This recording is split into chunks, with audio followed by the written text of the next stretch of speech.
Hello, welcome, ladies and gentlemen, to another episode of our movie reviews and movie story times on the Evermore 1993 YouTube channel. I'm Stephanie, a new YouTuber based in Abuja, Nigeria, and our movie of review and story time today is the movie Snowdrop.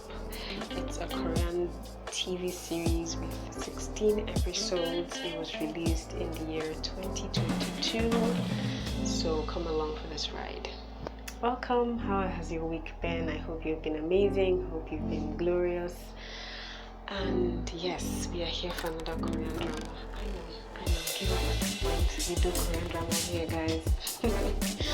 So our film of today, you guys, it's a sad one. Okay, unlike our other ones that end happily ever after, this one doesn't. It doesn't at all. There are a few tears, a lot of tears, a lot of blood in this one. So brace yourselves if you haven't watched this. This one ends sadly. There is no Cinderella ending, no happily ever after ending. It's sad, but still worth the watch somehow. So we have our male lead. He's a North Korean army man, soldier. And so we have our female lead. She's a student in a university dorm in South Korea, whilst of course our male lead is in North Korea, even though they never really show us him in North Korea except through flashbacks. But in the present, he's in South Korea. Yes. How this movie is a timepiece, meaning it's set to a certain time in the past. It's not set to the present times, it's set to the times when they were still trying to figure out and navigate the whole North and South Korea thing. So there's still a lot of rift, there's still a lot of trauma and sensitivity around South and North side people and politics and governance and whatnot. So yes, the North are trying to help the South with their political issues, and so one of the ways that they propose to get this done is for soldiers from North Korea to come in to get a particular professor who was formerly a North Korean citizen who jumped ship to South Korea as a professor in the university. To get him back to the North was their solution. And so they send this group of soldiers from North Korea with the mission to get this professor back home at all costs, right? And to work together with the South Korean people, government officials there to make sure it happens.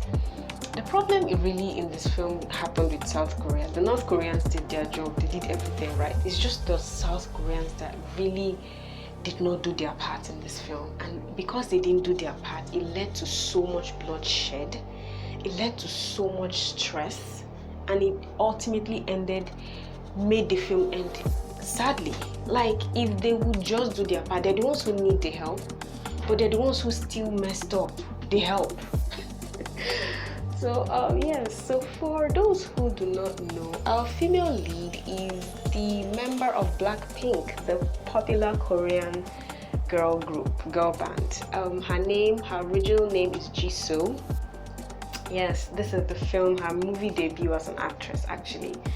So it was really popular for the wrong reasons. There was a lot of criticism about how the North and South Korean relations was portrayed in the film and how the time in which the film was projected to be around was filmed. People didn't really agree with that. There were a lot of protests actually. A lot of people wrote into the publishing rights companies and organizations to have the film revoked and whatnot.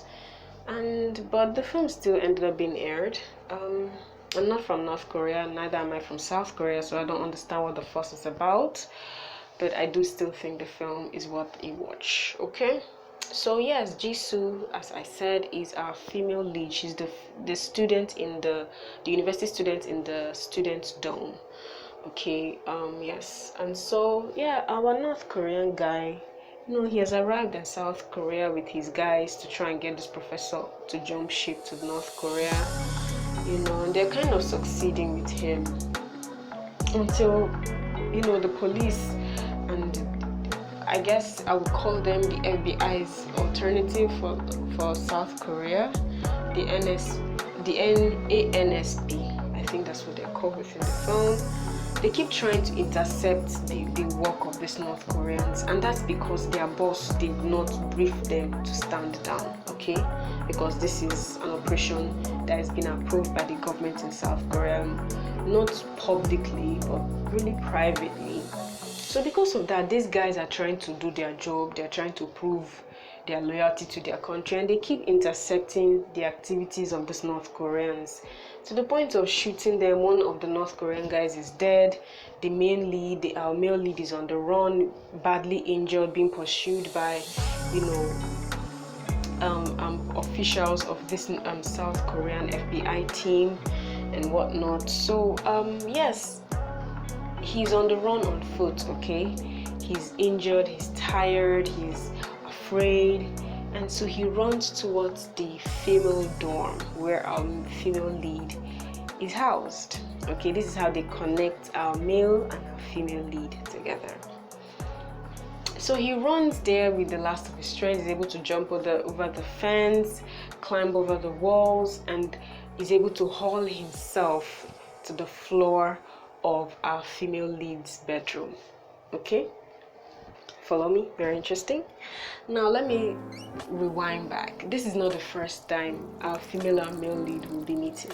Now, where our male lead was housed before he went on this mission and was almost shot to death, he lives with South Koreans pretending to be some Belgian students who just came back and whatnot. So one of the dorm guys, he just got he passed the civil service exam, and at the time, I guess civil servants were potential partners and they were deemed serious husband material and whatnot. So because of that, he had the boldness to then pursue the female he desired to be in a relationship with, and she happened to be housed at the university dorm that our female lead is at, and she's a bedmate, shall I call it, of our female lead. So they're all housed within the same bedroom, okay? The lady that this civil servant guy is willing to pursue. So he calls her up in the dorm and is like, can we go on a date? I'll bring my guys, you bring your girls, it'll be some kind of double date type of thing, and so she agrees to it. And so of course our female lead is to go with her and a few other people, 2 other ladies actually within their dorm and everything. And so the guy then enlisted our male lead to be one of his guys on the date, right? This is how they first of all meet.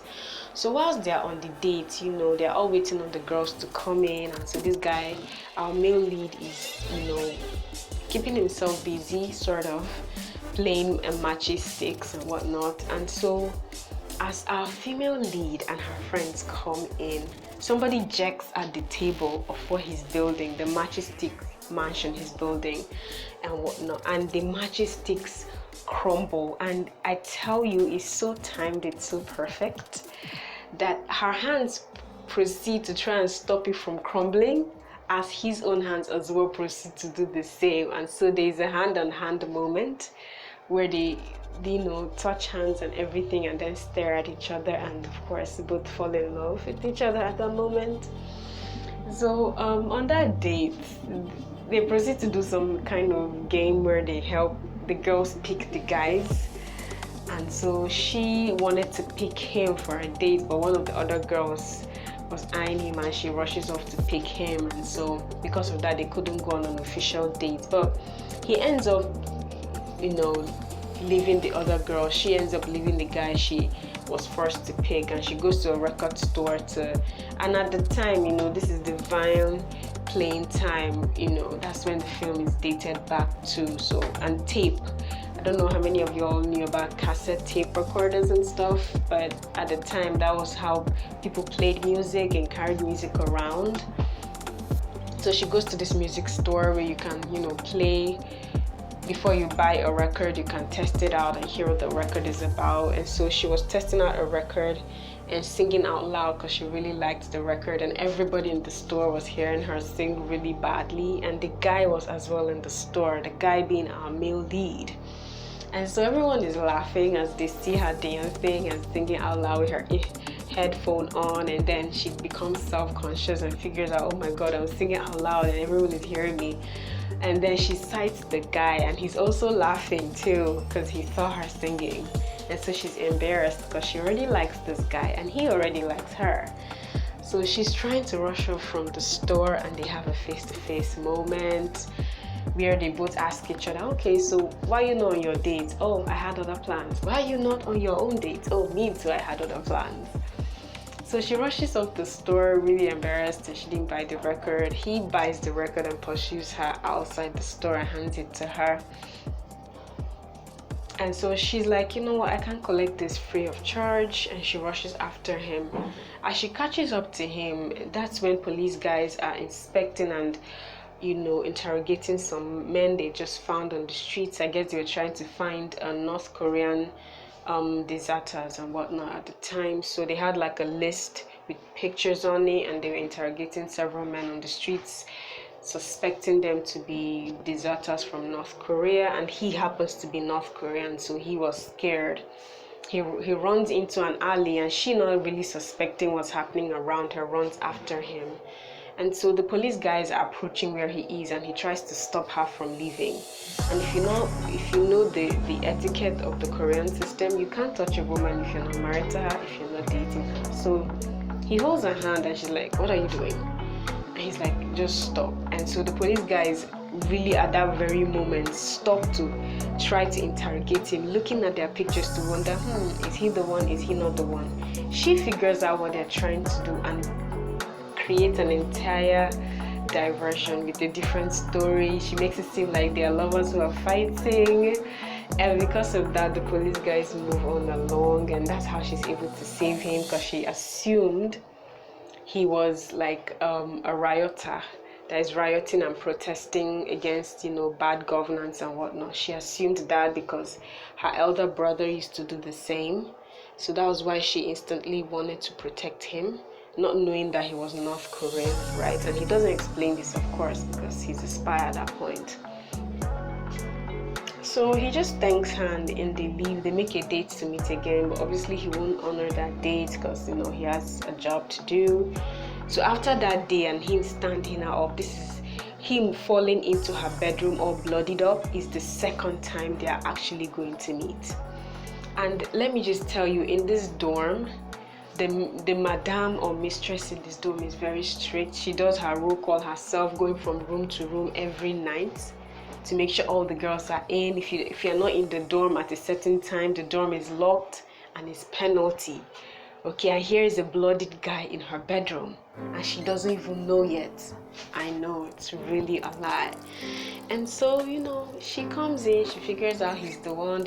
Her friends come in as well, who are also, her roommates and bedmates and whatnot, and they all try to figure out a way to help this guy without, the mistress of the dorm figuring it out. He's bloodied up, by the way. The walls have blood everywhere, so they have to clean up everything. Like, it's a lot. They get the guy to the bathroom.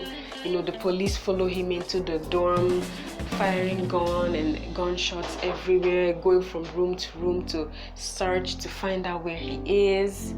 Look, there is a lot happening here.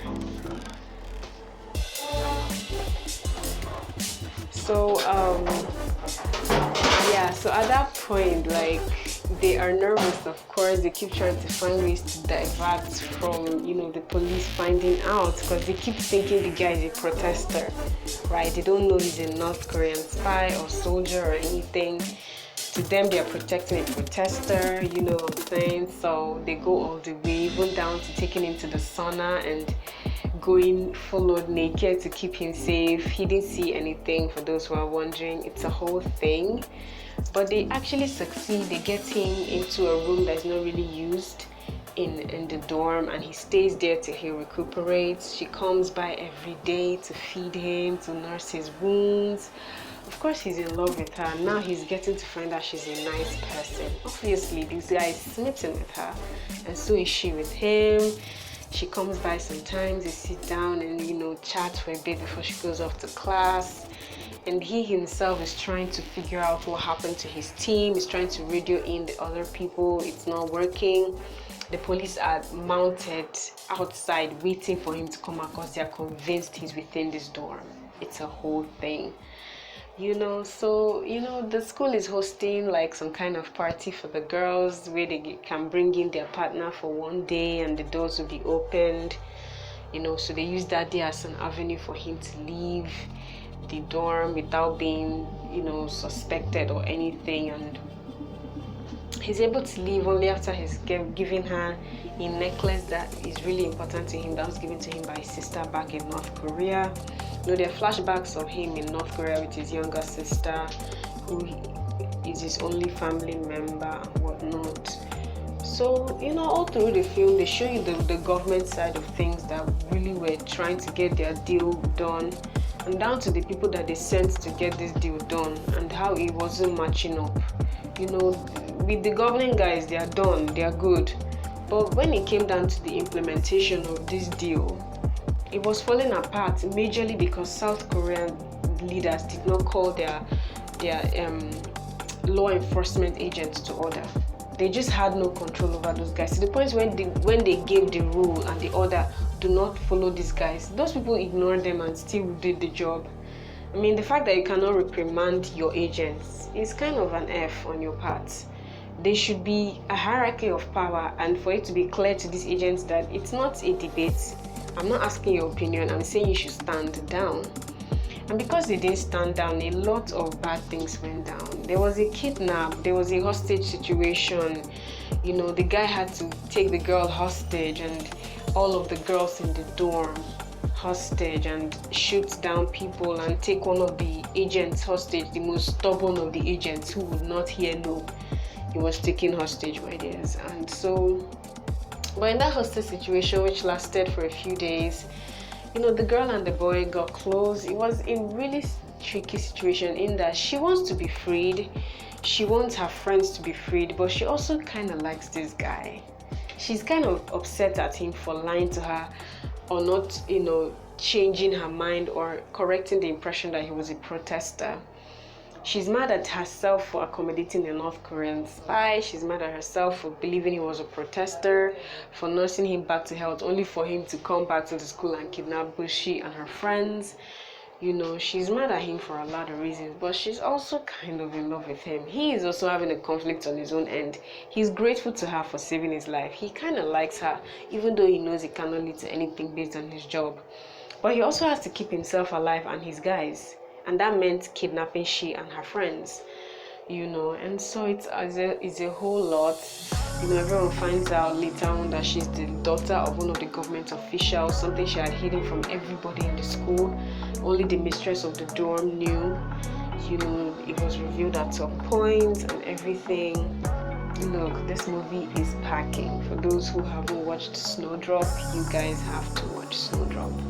It is so freaking good. There's a lot of romance, it's a lot of not make out in the way you're thinking. It's more like hugs, attention, words, nice words of affirmation and whatnot, and loving and stuff.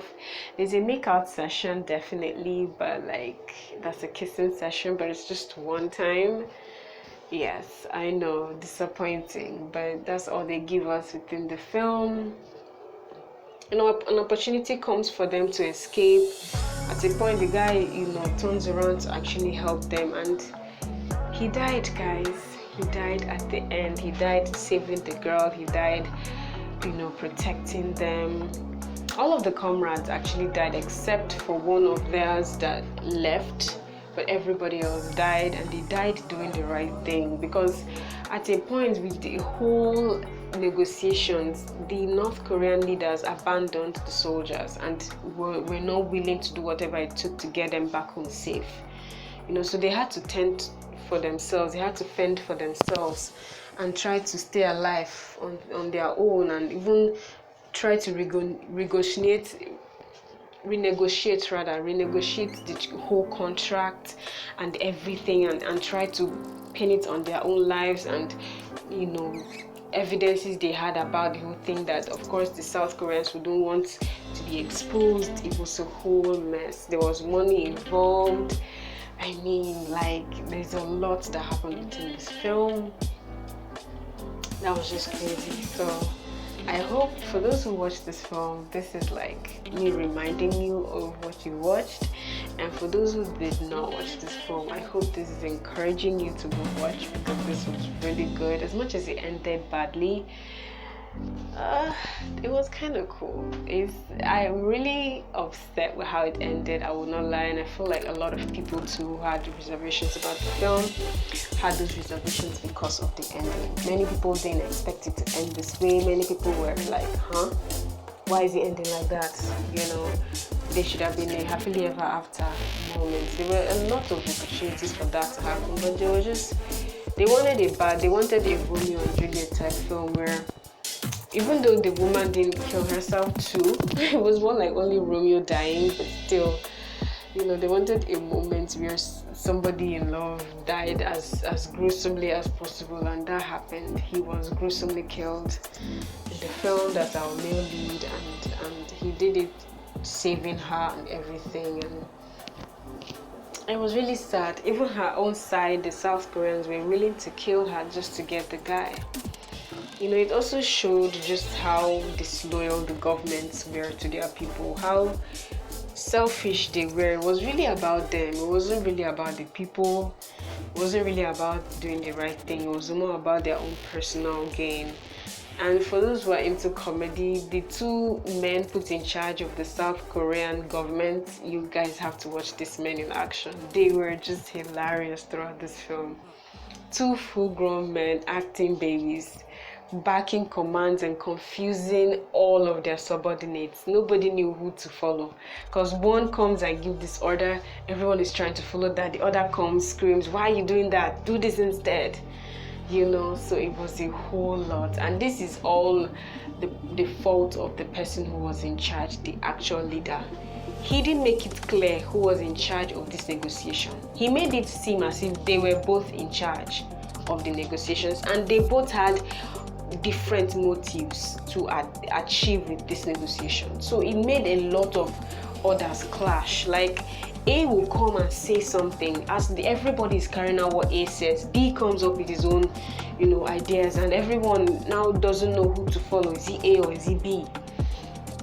So it was really confusing. The leadership in this film, it showed that this film, one of the lessons is, if leadership is confused, everybody is confused. Leadership has to get it right before everybody else can get it right. The leadership in this film, they were all confused. They didn't know what they were doing, and so it showed. Everyone, there was cracks everywhere. People didn't know who to follow. At some point, A is followed. At some point, B is followed. It was so confusing within the film, and people died because of the lack of leadership. It showed the importance of leadership and accurate leadership, and knowing who's in charge. Putting one person in charge and saying this is the person, and everybody knows who to go to for that, as opposed to just making it so vague and we don't even really know. That's one thing, one of the lessons I would say this film shows and depicts. For those who are wondering what the lesson of this film is, I honestly think that's the only lesson. Not that people shouldn't fall in love, because that would always happen. And I don't think it, even though her good deed ended up putting people in danger, I don't think it's discouraging people from being good to strangers who they find in need, as she was good to him when she found him in need and anything. Bearing in mind that her good deed put them in a lot of problems, and her love life affected a lot of people. Yeah, but I just think we should focus on the fact that leadership messed up and screwed everything up, because if they got their orders right, that love story at the end of the day probably would have ended badly, in that they will not be able to see each other again because of his job. But then he wouldn't have had to take anyone hostage. Nobody would have had to fire a single gun or died or anything like that, he would have been alive going on with his mission, sad and heartbroken, and she would be back in school sad and heartbroken, and they all move on with their lives. But you know, at the end of the day, she's now the only one left with a deeper heartbreak, because now she's traumatized by his death, feeling guilty, and she's still in love, because he left her a tape explaining how in love with her he is, and how he wished they had met under different circumstances and whatnot. And so I feel like they made things worse for this young child. Like, and the fact that everybody still came back to that school after everything that had happened in that place is mind-blowing to me. Like, parents were okay to send their children back to that school after your child, your female daughter, was held hostage by 2 grown men or 3 grown North Korean spies. Why would I send my child back to that school? But everybody returned back to the school the next semester, acting all normal and happy, and I'm like, what? This only happens in North Korean TV series, by the way. I would never send my child back to a school where something like that happened. The trauma of it all, everything, just to leave, and nah, that's not happening. She's out of there. But everyone returned back to that school in the film, and everyone moved on. Yeah, almost like nothing ever. If you were not in that school before then, you would not have believed anything happened, because they cleaned up everywhere, everything was nice. But you know, somebody had died there. There was a lot of trauma, a lot of fear, you know, in that scene and everything. So yeah, the film was mostly filmed within the school, with just few scenes outside showing just the confusion of what was the leadership of the whole mission, pretty much. You know, many of the, like for the North Korean leaders, they were all the way in China, so they had to film them in some kind of hotel doing the negotiations. For the leaders of the South Korean team, they were spread abroad, so they had to show them in the different angles and whatnot. And just, my goodness, it was wild. Not to talk of the wives of the leaders of the South Korean team. They have their own, you know, group and whatnot. It was just a lot, and all of them fighting for dominance of the group. Yeah, it's a whole lot, you know. So I just hope I've been able to convince you, despite the sad ending, to watch this one. The love is worth watching. Yes, the love that blossomed between these two, the impossible love, because whether the leaders got this wrong or right, they would still not have been able to see each other. He had a job, an entire job, that made it so impossible to be with this woman. You know, he's a North Korean, active North Korean soldier and spy who goes around the world, from Belgium to Germany to everywhere, carrying out missions for his country, and he's very loyal to his country. It was hard for him to believe that his country will abandon him till the end, you know, when he then had to fend for himself and his team, you know. So he's really committed to his country, and his younger sister lives there, and you know, if he doesn't do right by a mission, she's in danger. So there was a lot of reasons for him to not want to venture into this love story. Whereas for her, I mean, she's set on her own end to do as she pleased, you know, with the love and everything. But either way, you know, the movie ended badly, guys. I cannot even stress that enough. I cannot tell you how disappointed I was at the ending of this film. I definitely shed some tears, for those who are wondering. Yes, I cried. It was really sad. It was unnecessarily sad. Like, they really showed him no respect, no value. They killed him like he was a traitor when he was a hero, you know. It's really sad. It's really, really sad. And how they killed his comrades as well was really sad as well. It really ended sadly, guys. So yeah, I think I'm gonna end it here today. Tell me, what's your best character, your best scene? How would you rather it ended? Me, I would rather that ended happily ever after. I'm all for the Cinderella ending, guys. I'm all for a love that seems impossible, but they find a way to make it possible. But that was not the case for this film, guys. So tell me, do you share my sentiments that it should have ended better than it did, or do you agree with the script writers on how this ended? Let me hear all of your suggestions and your opinions in the comment section. Comment, like, share, subscribe to this channel. I hope you loved today's review, and tell me in the comment sections what you think. If there are any other ideas you would like us to try on this channel, let us know in the comment section. I'll try as much as I can to respond to as many comments as I can in the comment section.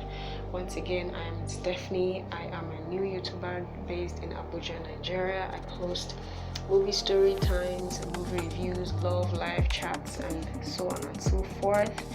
And if you're new to the channel, check out our previous videos. We filmed some videos, posted them on the channel. Check out both the long span and the short span videos. Like, share, comment, subscribe to the page and all those contents we have put out for you. And stay tuned, support the brand, show your girl love.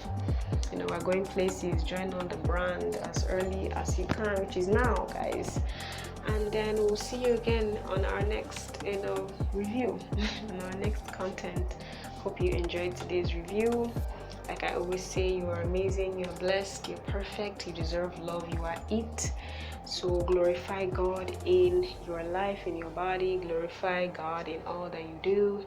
Serve the purposes of humanity, and most importantly, love on yourself, because you are deserving of love. You are amazing, you are perfect, you are it. God bless you. Share, like, comment, subscribe to the channel. Like I always say, stay tuned for our next one. You are blessed. Have a lovely week. Have a lovely day. And yes, that's the end.